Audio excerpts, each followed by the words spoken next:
Ibrahim had systematically dismantled the logic of his society's belief system, exposing the absolute weakness of their ancient traditions.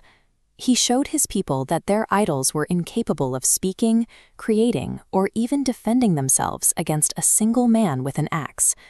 When arguments fail to protect a social order, civilizations often pivot to force to maintain control. Ibrahim's challenge had pushed the society past the point of intellectual defense. Now they were moving to physically erase the truth they couldn't answer. The ancient city prepared a massive pyre, designed to ensure that absolutely nothing remained of Ibrahim or his message. Fire acts as a constant in the natural world. It consumes and destroys everything it touches, following a law of nature that has existed as long as the earth itself. Against this inferno, Ibrahim stood entirely alone.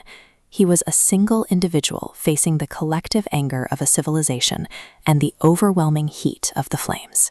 Ibrahim remained calm because he viewed the universe through a different lens, one where natural laws are not independent powers.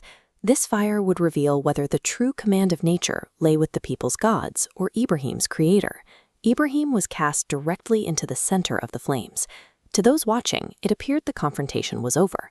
This diagram shows the mechanics of nature. Fire connects directly to destruction, but Tawheed dictates that natural elements lack independent agency. That relationship is conditional. Fire burns only because its creator grants permission. The physical rule is always subject to the divine will. At this moment, Allah issued a direct command to the element itself: be coolness and safety for Ibrahim. True power is not held by the element or the people who light the flame. It belongs to the one who authored the rules of existence and can alter them at will. Ibrahim emerged from the inferno completely untouched by the heat. The society's primary method of coercion had failed. Their most extreme deterrent, the threat of death by fire, stopped working the moment Ibrahim walked out. Without the ability to physically silence him, their control over the narrative vanished. A natural element failing to behave according to its own laws gave the people physical evidence of a power that sits above nature. The pyre intended to destroy the message of Tawheed became the very event that proved its central claim to everyone watching. Surviving the fire was not the end of Ibrahim's mission. It was the beginning of an even greater spiritual commitment.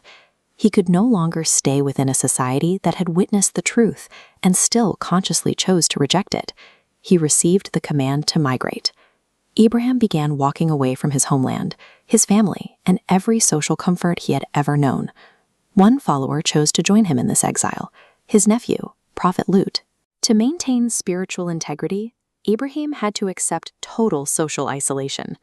This migration was no retreat. It was an active step toward a vaguely defined blessed land.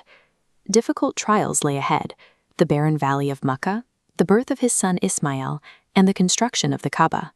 Facing immediate death in a fire requires a sharp burst of courage, but walking into a completely uncertain future requires an enduring, lifelong trust. Standing for the truth often means standing alone against the world, but as Ibrahim's survival proves, when you align with the Creator, you are never truly powerless against the creation.